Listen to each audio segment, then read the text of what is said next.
Sementara itu adanya dugaan plagiarisme skripsi yang dilakukan oleh oknum mahasiswi Fakultas Hukum Universitas Muhammadiyah Palembang.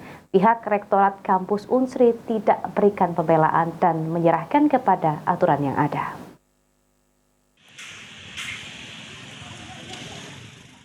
Rektor Unsri, Profesor Taufik Marwa, yang dimintai komentar soal plagiat skripsi milik mahasiswa hukum Unsri, mengungkapkan jika hal itu sudah ada aturan dan sanksi yang akan diberikan dalam dunia pendidikan dengan ancaman pembatalan gelar yang diperoleh.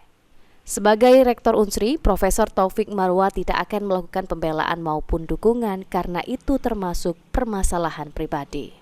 Ditambahkan oleh Profesor Taufik Marwa, pihaknya juga tidak perlu melakukan koordinasi dengan UMP lantaran karya skripsi mahasiswa Unsri sudah masuk dalam repositori Unsri. Apabila benar skripsi diplagiat, maka secara otomatis akan terbaca. Kan kita bukan kita yang melakukan itu ya, silakan aja.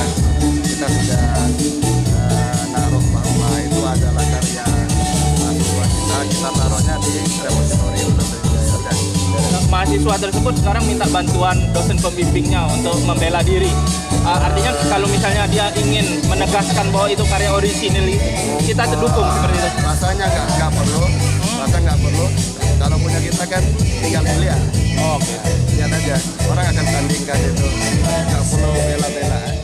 Untuk kasus plagiarisme sendiri, menurut Taufik, yang berhak memberikan sanksi adalah pihak yang melakukan plagiarisme. Dalam hal ini, Universitas Muhammadiyah Palembang. Eki Saputra, PAL TV.